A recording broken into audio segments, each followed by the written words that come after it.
Que la paix soit sur vous, bienvenue à tous, bienvenue dans cette sixième déjà vidéo.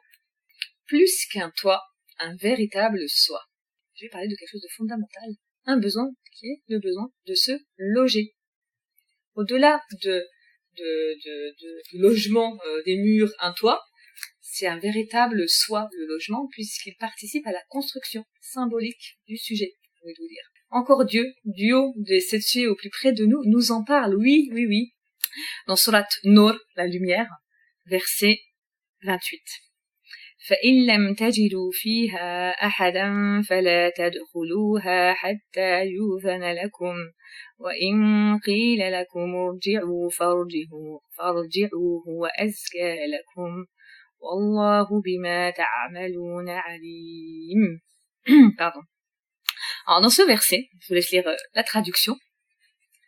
Effectivement, Dieu dans ce verset, Allah Ta'ala, en fait, il nous invite à penser notre relation à l'espace. Au corps, mais on le verra plus tard. Mais là, il y a ce qui relève de l'extérieur, le dehors, et ce qui relève de l'intimité, le dedans. C'est important pour la construction, en fait, psychologique de l'individu. Ça le structure. Il y a des choses, il y a des moments où je suis dehors avec tout le monde, et il y a des moments où je suis dedans, avec moi-même, pour moi, et nous allons voir que le logement, justement, le logement a plusieurs, c'est un symbole en fait, ça a plusieurs significations. Le logement, il a d'abord une signification, on va dire, refuge. C'est-à-dire, c'est un abri, ça nous met en sécurité. On est tous bien chez soi. On dit d'ailleurs, ouais, je suis bien chez moi. Le chez soi, c'est quelque chose qui nous protège, qui fait qu'on se sent à l'abri des regards, là où on peut diminuer, on va dire, on baisse un peu l'état de vigilance, on s'autorise à être soi-même chez soi. Là, on est moins dans la retenue par rapport à certaines choses, ne serait-ce que dans l'habillement, dans le fait d'être plus décontracté, etc. Chez soi, on est à ses aises. Et justement, le chez soi, il peut renvoyer quelque part, là je fais un petit clin d'œil à l'épisode précédent, il renvoie un petit peu à l'habitacle originel. C'est pour ça qu'on est bien chez soi et ça nous protège, ça nous renvoie à l'arham, à ce fameux utérus, qui fait qu'on y était bien en fait, on avait tous nos besoins qui étaient assouvis, on était en sécurité, on était coucounés, on était bien. Et donc c'est un peu ce qu'on cherche quand on rentre chez soi. On veut être dans ce cadre de paix. Et donc c'est une des fonctions, je vais vous dire, de ce logement. Mais il n'a pas qu'une seule fonction, le logement. Pour dire, c'est quelque chose de très important, puisque le logement est aussi un territoire.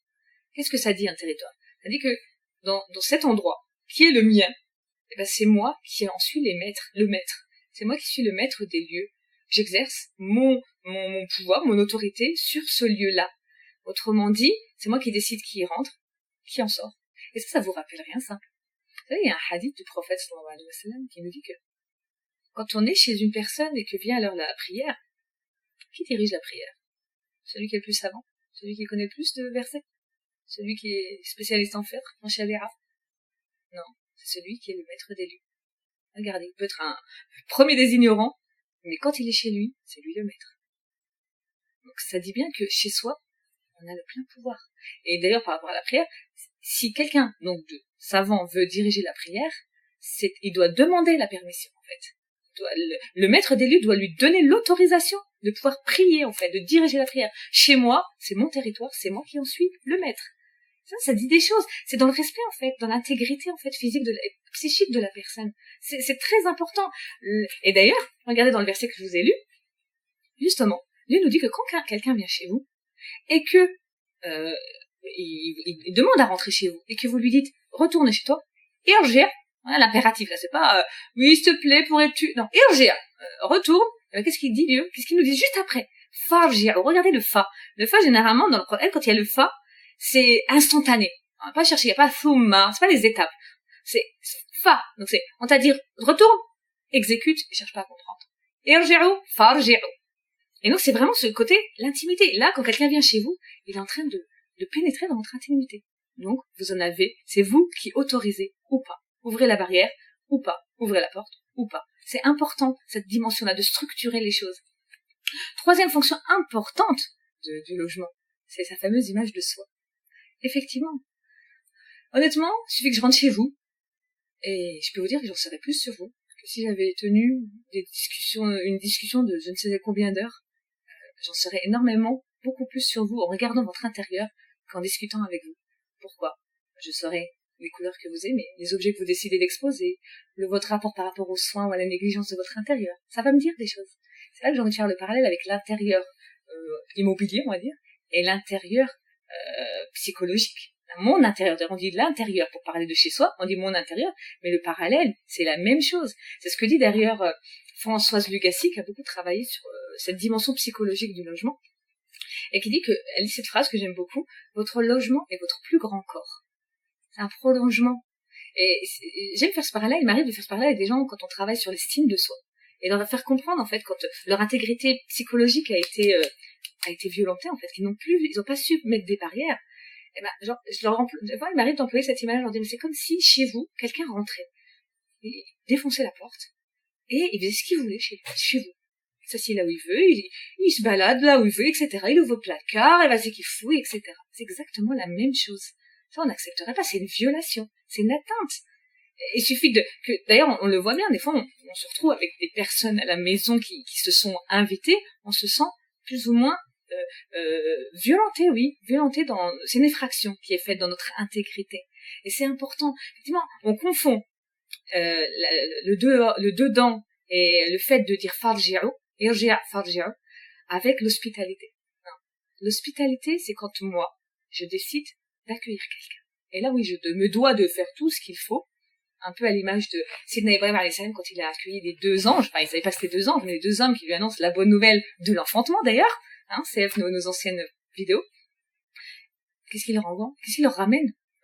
Pour montrer à quel point l'hospitalité c'est important, pourtant on dit, c'est du gaspillage, ils sont que 2 personnes, ils ramènent un veau énorme, Ajlun Salim, mais il leur amène quelque chose d'énorme pour justement honorer ses invités. Donc l'hospitalité c'est une chose, mais elle ne passe pas avant l'agrément, je vais vous dire, de vous, le maître des lieux. Troisième, et je vais vous dire peut-être dernière fonction du logement, déjà c'est bien beaucoup, c'est la notion de...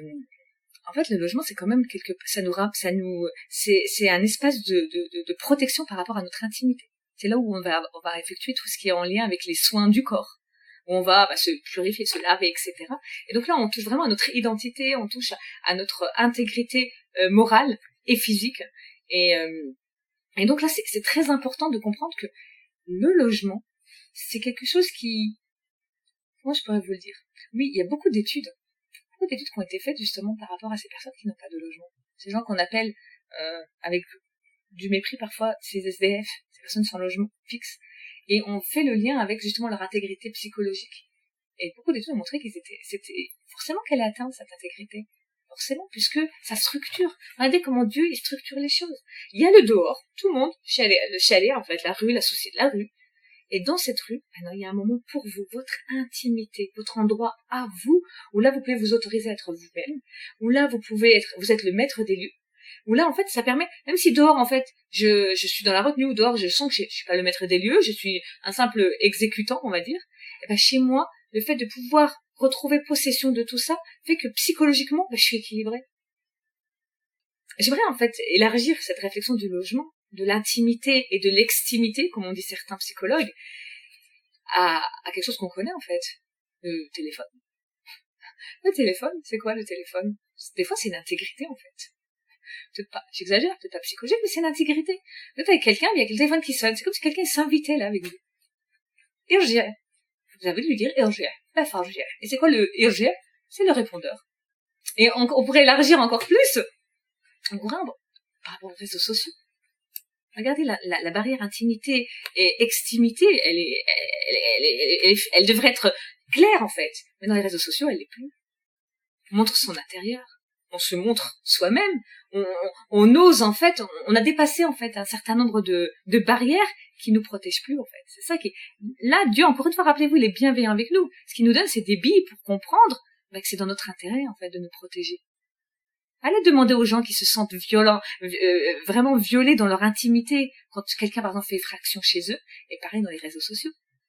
Quelqu'un vient comme ça commenter une photo ou quelque chose c'est une réelle violence, et ça peut pousser à aller voir nos jeunes qui peuvent, ça peut pousser au suicide, ça crée des réelles souffrances, ça peut pousser au suicide. C'est qu'une photo qui a été commentée, entre nous. Mais non, c'est une atteinte réelle dans l'intégrité psychique de la personne. Encore plus dans cet âge-là où c'est fragile, je s'explique même pas les dégâts.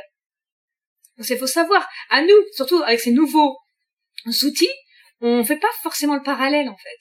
Pour le logement, je pense que c'est plus ou moins clair. Mais pour tout ce qui est réseaux sociaux, monde virtuel, mais non, c'est rien, je suis chez moi. Et non, mais là, en fait, les réseaux sociaux, le monde, là, c'est le monde virtuel, c'est comme un autre monde. C'est plus le monde physique, mais c'est un autre monde. Donc, il faut aussi instituer cette barrière de l'extimité, l'intimité, du dehors et du dedans. Et ça, c'est une responsabilité à nous. Donc, irja, farja. Et regardez, encore Dieu, dans sa grande miséricorde, c'est pas terminé. Parce que Dieu, c'est notre éducateur, c'est Rab. Qu'est-ce qu'il fait?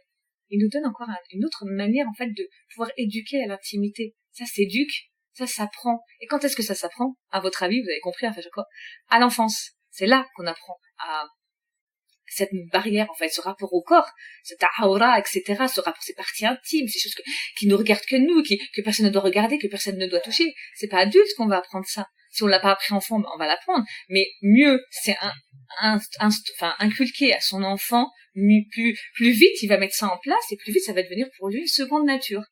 Donc Dieu, encore une fois, Dieu des sept cieux au plus près de nous en fait part. Toujours dans Surat Nour, j'aime beaucoup finalement ce verset. Ces versets-là que je suis en train de vous dire, mais ils sont pas dans n'importe quelle sourate. Ils sont dans la sourate la lumière. C'est comme si Dieu met en lumière quelque chose qu'on doit cacher en fait. C'est l'intimité. On le cache, ça nous regarde nous, mais Dieu le met en lumière pour qu'on puisse comprendre en fait.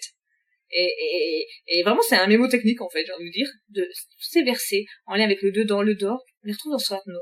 Et donc c'est pas terminé, puisque Dieu nous dit, voilà, maintenant, mettons vous avez des enfants, et là, l'intimité il va falloir encore une fois la repositionner. Vos enfants, il va y avoir des moments, il y aura la chambre parentale, et il y a des moments interdits pour l'enfant. Donc là, l'intimité quand on est deux, c'est une chose. L'intimité quand on est seul, c'est une chose. Quand on est deux, c'en est une autre. Et quand il y a des enfants, c'en est encore tout autre. Et là, il y a la chambre parentale qui est particulière. Et donc là, Dieu, encore une fois, nous institue, nous dit comment en fait vivre cette intimité quand on est un couple, faire comprendre à l'enfant qu'il y a des moments interdits. Et c'est tout l'objet du verset 58 de Surat Nour, encore une fois, quand Dieu nous dit, وَالَّذِينَ لَمْ يَبْلُغُوا الْحُلْمَ minkum. Donc là, on voit bien que c'est ceux qui n'ont pas encore atteint la puberté. Donc, ce sont les enfants.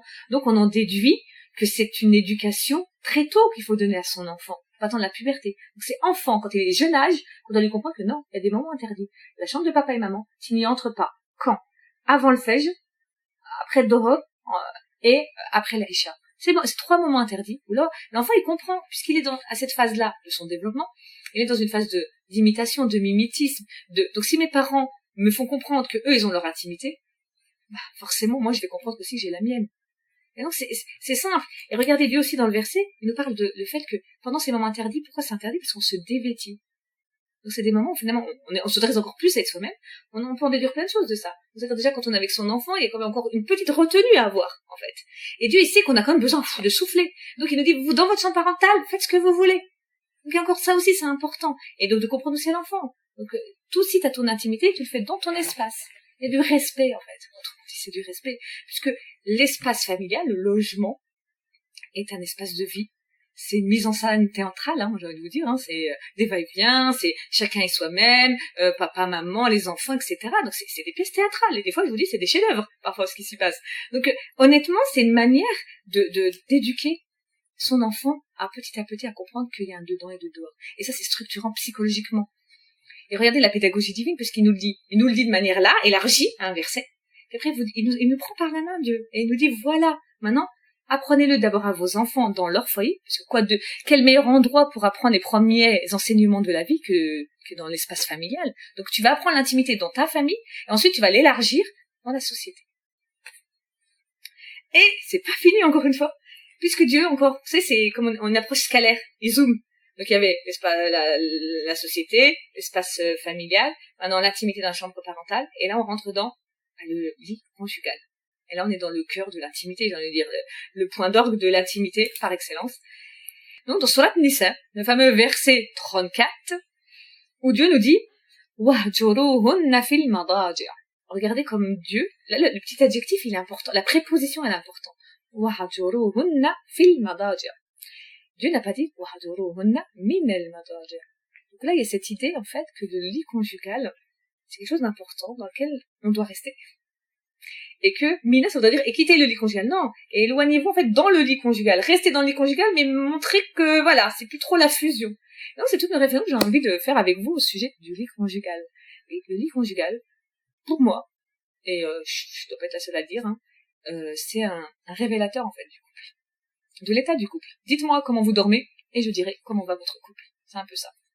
C'est-à-dire que dans le lit conjugal, il y a plusieurs choses qui se jouent. Il y a déjà au niveau en même temps il y a ce besoin d'unité. Donc voilà, l'idéal on va dire romantique veut qu'il y ait une fusion conjugale, etc. Et en même temps, donc c'est assez contradictoire, il y a ce désir d'indépendance, quoi, d'être dans son confort, etc. Et aujourd'hui, c'est intéressant de voir que c'est plus marqué en fait. Beaucoup font chambre à part, non pas parce qu'ils sont en état de nos choses, ils sont en état de dispute, mais parce que ils ont besoin d'être bien avec eux-mêmes en fait, le bien-être personnel prime en fait sur celui du couple, et donc beaucoup font chambre à part vraiment dans la volonté d'être bien, de dormir bien. D'ailleurs c'est pour ça qu'on voit de plus en plus on voit de plus en plus de lits, de plus grands lits. Maintenant les formats 1m40 à la française, ça s'agrandit. Il y a c'est intéressant d'étudier cette psychologie, sociologie du lit conjugal, parce que ça nous permet de voir que effectivement le rapport à l'individu a changé, et du coup le rapport même au couple a changé. Et donc c'est cette ambivalence là qui fait qu'il faut toujours trouver un juste milieu. Comment ne pas se perdre dans le couple comment être bien dans son couple, sans se perdre et s'oublier. Mais moi ce qui m'intéressait, c'est dans l'état de la dispute, quand on quitte le lit conjugal. Qu'est-ce qui se passe en fait? C'est une manière de dire à son conjoint, écoute, on est dans l'intimité réelle, je ne veux plus en fait. J'ai plus envie de faire intimité avec toi. Je suis tellement dans un état de profond colère ou de profonde blessure que j'ai pas envie de faire intimité avec toi. Parce que le lit conjugal, il dit ça. Il dit que quand on dort ensemble dans le même lit, c'est une manière de dire je suis bien dans cette relation. Donc, je dis ça, dites-moi comment ça se passe dans votre lit conjugal et vous saurez comment ça se passe, comment va votre couple, comment vous dormez, est-ce que, etc., etc. Je vous invite vraiment à y réfléchir et à comprendre que l'intimité, c'est le lieu de l'intimité partagée, de la sexualité, c'est sûr, et surtout des moments complices. C'est comment faire de ce lieu, surtout quand on a des enfants, j'allais vous dire, c'est un peu le navire du bateau, en fait. C'est le moment où on va se réunir et on va discuter, on va échanger, parce que devant les enfants, on peut plus trop, par rapport à des choses bien précises, et du coup, le lit conjugal, c'est un peu le QG. Ça devient le QG, la chambre parentale et le QG, en fait. C'est cet endroit-là où on va se retrouver notre couple, puisque le couple parental existe partout dans la maison, quand il y a les enfants. Et donc, le couple conjugal a besoin aussi encore d'exister. Il peut se retrouver qu'à ce moment-là. Dieu, dans sa grande miséricorde, il nous dit pas assez, votre couple conjugal, il n'existe plus. Place maintenant qu'à votre couple parental. Non. Le couple conjugal demeure, maintenant. C'est juste qu'on va le repositionner, on va refaire un repositionnement, un réajustement. Et vous pourrez toujours être bien, en fait, dans votre couple, pour être bien dans votre couple parental avec vos enfants, puisque le couple conjugal vient nourrir le couple parental. Que Dieu vous aide, vous accompagne. Et à très bientôt, Inch'Allah. Salam alaikum.